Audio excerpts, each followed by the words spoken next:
You're watching Community Conversations, a ConcordTV production. Hello, this is Community Conversations. I'm Doris Ballard, your host, and this is a production of Concord Community TV.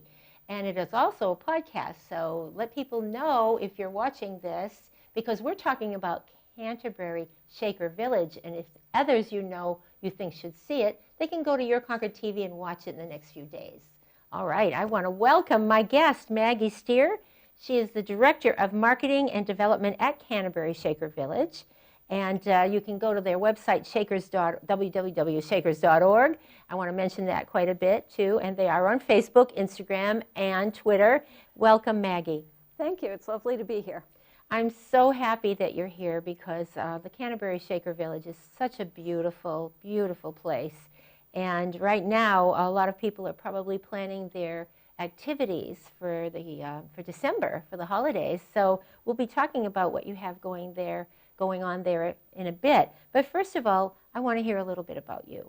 How did you end up getting involved in marketing and at the Canterbury Shaker Village? I've been interested in the Shakers since I was in college, actually. And in the 1980s and 90s, I worked at a Shaker museum in Massachusetts, Fruitlands, in Harvard, Mass., a place where both the Transcendentalists had a utopian community and one of the Shaker communities existed as well. So when I had the chance to work at Canterbury, I jumped at it. I've been there since the middle of January, a year ago, and I'm very excited to be helping there with the marketing and development effort.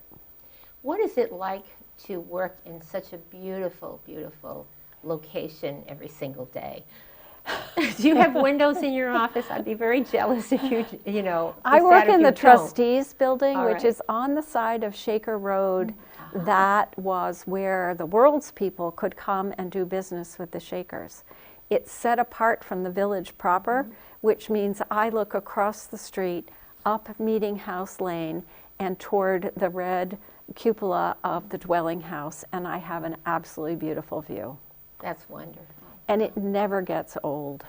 It is tempting to go out and walk through the village often during the day. And sometimes I have a reason to do that.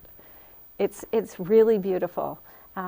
I'll tell you one funny thing that happened this summer. We have a partnership with Brookford Farm, and they pasture some of their cows at the village. Oh. And one afternoon I looked up, and the cows were right outside my window. Oh my God. They get loose pretty often, but I snapped some great photos of them right in front of the meeting house where they're not supposed to be ordinarily. That's fantastic. I have moonlight pictures. The foliage this fall was spectacular. So it is just an amazing hillside of peace and beauty and serenity, and it's lovely to work there. And it's lovely to come visit, which is why we're talking today. That's why we're talking today, right. I know that you're celebrating 50 years of the founding as a museum, correct? Tell us a little bit about that. Starting in 2019. So in 1969, there were still Shaker sisters living in residence at Canterbury Shaker Village. In fact, it was the home of the central ministry of the Shaker faith, which once encompassed about 18 major communities in the United States. But many of them had closed by the mid-20th century, and the Shaker sisters who were there at Canterbury were thinking about the future and knowing that they weren't getting as many converts as they once had, and deciding that they would like to take their museum their village in the direction of a museum and being a nonprofit. So in 1969, with the help of some attorneys, they were able to do that and create Shaker Village, Inc., Incorporated. And they continued to live there. The last Shaker died at Canterbury in 1992. And now we are solely a nonprofit organization dedicated to preserving the 200-year legacy of the Shakers and being a place for learning, reflection, and renewal of the human spirit. Well, that's a beautiful place for you to work, certainly, and also to visit. So having said that, You do have a lot of people. Do you have any numbers as to about how many people visit the village at any, in a year? Well, I've only been there this year, so I can't tell you that this was a typical year or not. I see. Our busiest season by far is the fall, when the sugar maples along Shaker Road and along that lane leading up to the meeting house are just brilliant golden. It really does get busiest in the fall. But that said, we're coming up on our Christmas events, and I know those are often very, very popular. And in the spring and summer, we have a lot of events going on. The quiet time is the winter. We are an outdoor site, and we welcome people to come visit and use the grounds in the winter. But many of the buildings are not heated, and we just don't have that much visitation in the winter. So it makes sense to close for a few months. So you do have 29 buildings on 700 acres. That's a huge amount of projects that are always before you, I would think.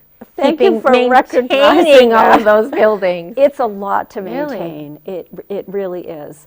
Of those 29 buildings, 4 are modern buildings, but modern buildings take a lot of care as well.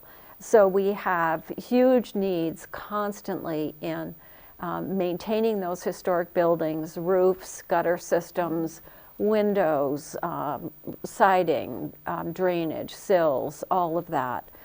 Is an ongoing process, and each year we try to raise a little money and rehabilitate 1 or 2 buildings. Right now our focus has been on repainting because for many years there wasn't money for painting. We just finished painting the laundry building and the meeting house, and we've raised the money this year to paint what's called the syrup shop, where the Shaker medicinal compounds were made. And the village is starting to look really spiffy again. Great.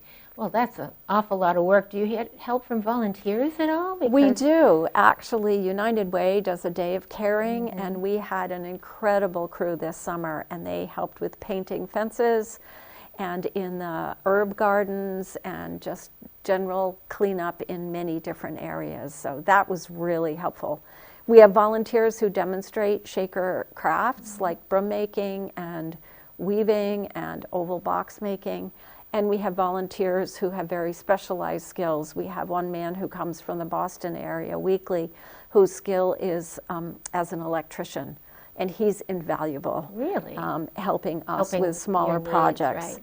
Yes. That's amazing. And Yeah. other maintenance tasks. So So if people are watching and they want to volunteer, they can contact you at, I have the number, it's 783-9511, 783-9511, or go to shakers.org. exactly. At the website. And All our right. general email is info@shakers.org, and that will go to our volunteer coordinator. Very good. Yeah. All right. You sent us some lovely photos, so maybe we could take a look at them now, and you can help us identify what those photos are. I'd be All happy right? to. Okay. Well, this first one is a CARS race. It stands for Concord Area Race Series, and in the spring we do a race around the grounds of the Shaker Village. It's a really popular event. It's promoted through that CARS series and takes advantage of the open fields and woodlands and ponds at the Shaker Village. Is that somewhat of a fundraiser for you as well? Or is it use of the property? I don't believe it is, but Okay, I'm all not right. sure about but that. But look at the view. I mean, Yes. oh my gosh, I love that carpet. I love this whole picture of colorful furniture that is all reproduction. So this is one of the places where visitors can actually get up close and personal with the Shaker furniture and understand the simplicity, the use of color and paint, the typical form of a Shaker chair, for instance, and most notably that Shaker peg rail running around the outside of the room, which was used to hang up everything from hats and That's coats to right. putting Yes. chairs up on the wall so that you could sweep under them. One of my favorite Shaker sayings is, "There is no dirt in heaven." And you will see that either the furniture was built in so that the dust couldn't collect under it, or everything was high enough off the floor that you could easily clean underneath it. So it looks does look very simple, and it's the way life should really be. We're talking We're about all that, longing I for know. simplicity in our busy lives these days. This is This one of broom our making? volunteer broom makers. Oh. Exactly, and he demonstrates how broom corn is tied and sewn onto a handle. This was a big industry for the Shakers, and well over 3,000 brooms were produced annually in the heyday of the broom making industry there. They always made objects to sell to the world as a way to help support their community. And we still sell the brooms that are made by our demonstrators today, so you can come to our museum store and purchase a broom made in the Shaker tradition at Canterbury Shaker Village. What a Makes a lovely nice gift present. what a lovely gift that would make. And those if that- you remember that saying, there is no dirt in heaven, you will use it often. I love that. I love that. All right. Oh, this is a So workshop? This is a performance of contemporary dance based on the tradition of dance that the Shakers followed here in our 1792 meeting house on the property. You had this beautiful historic setting and these amazing contemporary dancers from Boston and New York this summer performing to Shaker music in combination with the Canterbury singers who were actually singing some of the songs that the Shakers used in their worship services. So it was a very exciting culmination to Arts Week this last summer, which took place in July, and we plan to do that again this summer. We also had artists in residence living and working in some of the buildings within the Shaker Village, and we had a special family day for kids that included children's theater and dance performances, and was a really wonderfully Wonderful. successful day. I think we have a few more. Yeah. Oh, my. Well, Isn't that lovely? this is the typical image of Shaker Village. Quiet, peaceful, serene, beautiful. You talked about those 30 buildings. Luckily, they're all in a fairly compact area, and that's one of the other distinctive things about Shaker Village. If you didn't know anything about the Shakers but happened to drive up this road, you would do a double take and you would say, what's all that? And this was, in fact, the home to 300 believers at its height who lived a very self-sufficient lifestyle, removed from the world, with dwelling houses, worship, workshops. All of their food production and dining, for the most part, took place here, and lots of agricultural production. So you still see huge swaths of open field around the village. It really is spectacular. And the public can come and snowshoe and sled? Yes. Oh, that's Yes. such a gift. There's plenty of parking. The parking lots are plowed in the winter. When we're open from May 1st through the end of October, and then weekends in November, we charge admission for people to come take the tours. We have wonderfully trained staff. But the rest of the year, it is a resource open to the public. There are easements on the property, so it will never be developed, and part of that easement does specify that there be public use. So there's a good trail system, and as I said before, just those fields are beckoning for you to put your snowshoes on and get out there. Amazing. All right. Oh my, that's that looks like a summer. Yes, spring and or you summer. see that big Joe Pye weed with the purple floppy heads in the herb garden. The Shakers were known for medicinal herb production and medicinal syrups and compounds, which they made for their own use and for sale to the world. And we have a demonstration herb garden that shows the 18 varieties of plants that were used and prepared grown and prepared by the Shakers in that industry. So here's an interpreter talking to some of our visitors about what those plants are and how they were used. We don't always have an interpreter in the garden, but we do have a handout, a guide that you can pick up when you're out there and learn more about the uses of native plants, which are definitely coming back. Wonderful. Yes. Wonderful. Oh. All right. This is a youth tour? This or- is definitely yeah? a school group coming to visit the village and learn about the Shakers typically as part of their study of New Hampshire history, but we do other grades as well, and homeschoolers. They're outside the dwelling house kitchen, I believe, with our lead school programs coordinator, Becky Souls. How many employees do you have there? 'Cause We you have need 10 year-round, Oh. and then And you do all obviously- of that Yes. with only 10 Yes, employees? yes, we take care of that whole property and Oh. do all this wonderful programming. And boy, our programming culminates in Christmas at Canterbury, which Let's is talk coming about that. up. Now, Father Christmas is shown here in the carriage shed greeting a young visitor. And you get a sense of these stunning historic buildings, mostly timber frame architecture, complemented by really simple traditional Christmas decorations, and lots for kids and families to do. So Father Christmas will pose for photographs with Oh. you and your family sitting in a Shaker chair next to a beautifully decorated tree. We have music performances. The Jordan Terrell Wasaki Trio will They're be wonderful, performing. right. All of this will be on our website. All right. Andrew Pinard will do 3 Magic, magic shows. yes, that's great. Every Saturday after the 2 Saturdays that were open. And lots of craft making for children, so they can do tree ornaments made out of felt. They can do cards. They can try their hand at various other activities because the demonstrators will be at work in all of the buildings. And everything is beautifully lit with candles in the windows, garlands on the beautifully handcrafted Shaker stair rails. It really is spectacular. So if you're just tuning in, I'm sure you must be realizing that we're talking about Canterbury Shaker Village, and we're happy to have Maggie Steer here. She's the Director of Marketing and Development for the village.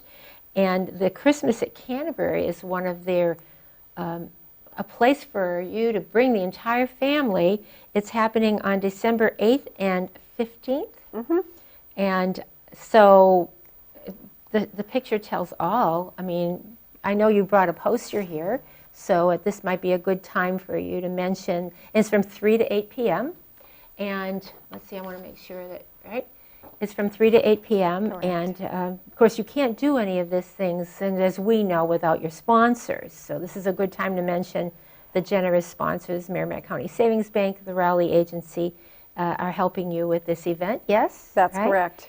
And so you have called Holiday Crafts, live music, as you said, and Meet Father Christmas and the Magic Show. And again, if you're just tuning in, that's happening on Saturdays, December 8th and 15th from 3 to 8 p.m. And there is an admission fee, Yes, there which is what you probably survive on. You need those admission fees, correct? So must put it on my calendar to go to. Yes, I just toured the buildings this morning to get a sense of how this all worked, and was told that typically visitors will spend a couple of hours doing the tour. So you can come during daylight hours if you wish, or you can come in the evening. The culmination of the day on Saturday is a concert with the Canterbury Singers in the chapel, and then a procession out to an outdoor tree lighting ceremony, and that is right at the end of the day, about 7:45 at night. Beautiful. We also have another thing for people to do. If The you don't wanna guided come- candlelight tours. Exactly. All The right. guided candlelight tours are a little bit different way to experience the village at this beautiful, calm, peaceful time of year. The buildings are open and decorated with the lights in the windows, but it is after dark. Small groups are guided through the various buildings with one of our tour guides to learn about the Shakers' Christmas traditions. And the Shakers, like many people in the 19th century, did not make as big a deal of Christmas as we do today. But gradually into the 20th century, things changed, and they did start to celebrate more and have more elaborate traditions. So you'll hear about that as part of these tours. And we think it's a great way for adults to come and just have a nice, peaceful date or getaway, or a shorter version of the experience of touring Canterbury Shaker Village, because the tours are only 1 hour long, and they end with hot cider and cookies in the creamery. Oh, you had me at So. cookies I- and hot cider. I could, I will say this, Yeah. It's snowy at the village, and if you do come to either event, dress for being appropriately, outside right. with good footwear and warm jackets and I was hats. thinking exactly that. I'm glad you brought that up because you want to be able to enjoy it and not be, Exactly. And wearing you the are wrong. walking from building to building, right. and the paths could be snowy. They are snowy now, and they could be snowy then. The way things are going now, we might have even more snow by the time this happens. Bring it on, I know. say. Hey, it's so beautiful. So besides having school group visits and such wonderful events as the Christmas at Canterbury and the tour-guided Candlelight Tours, you also rent at the property as well. Well, that's an advantage to having 29 buildings. There's lots of available space that isn't used for interpretive exhibits or demonstrations. And we have a big, beautiful visitor center, which is air-conditioned and heated, and is available for meetings, small conferences, retreats, that kind of thing. And we have other buildings that can be used in the warmer months for that kind of thing as well. And we do weddings. Although the Shakers never did weddings, they certainly understood that other people might make that choice. And now we find that couples are really attracted to the beauty of our site and the simplicity of either our horse barn or the North Shop, because barn weddings are so popular today. People get married in the field overlooking the pond, and then have a nice reception with the little white lights inside the barn, and it's just beautiful. That's wonderful. And that's another source of revenue for the village to keep going, and we're hoping to develop that even further than we have so far. So while we're talking about funding, and we only have a few minutes left, can you believe it? If someone wants to make a donation, well, we're doing our annual fundraising appeal Perfect right timing, now, yes. so I'm very glad you asked. Individual contributions are very important to Canterbury Shaker Village. We don't get any federal funding.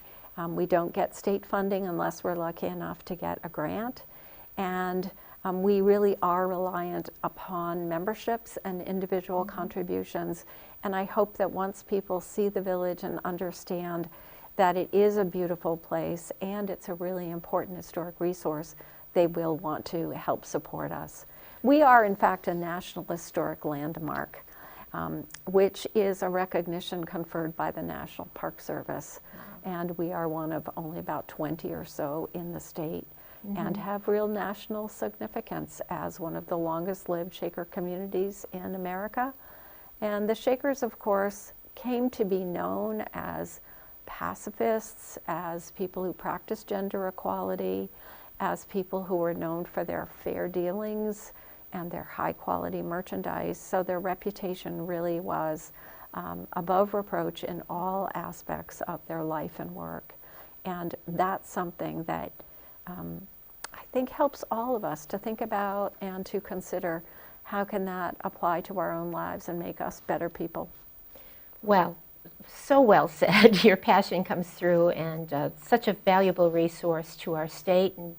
And I encourage people, if you're looking for a very interesting, different gifts to give to people that you care about, to go visit, go to the museum while they're still open, and then go to we have a little shop there as well in the museum, so buy something, a broom or something that is truly special that people can cherish over the years and pass down to their families and children. And also that to go to the Christmas at Canterbury event on the 8th and 15th of December, and to the guided Candlelight Tour, which is December 6th, 7, 9, 13, and 14. So go to the website, it's shakers.org, and if you want information, go to info@shakers.org. If you want to volunteer, make a donation, I take it you can do that on your website as well. Yes, you can. Yep. And with that, Maggie Steer, Director of Marketing and Development at the Canterbury Shaker Village, thank you very much for being on Community Conversations, and we'll be hoping to share this program with others, and as you can do within your circle of supporters and friends and family. Thank All you, of you can do Doris. that. So go to yourconcordtv.org if you want to watch, tell people that you just saw bits of this, or if you only caught a little bit, want to get the whole thing, you can watch it on demand. And thank you again, Maggie. and keep up the good work. And I can't wait to go home and tell my husband and my family we've got to go to one of these events. So And it's only 20 minutes from Concord. there you go. All right. Thank you. This is Community Conversations, the production of Concord Community Television, or TV, see Concord TV, and it is also a podcast. And thanks to my staff, Melissa Sweat and Emmett Collins, for helping with the program. And again, thank you for all you do, and happy holidays to you and yours, and to everyone at Canterbury Shaker Village. Hope to see you in the next few days and weeks. Thank you. Bye now.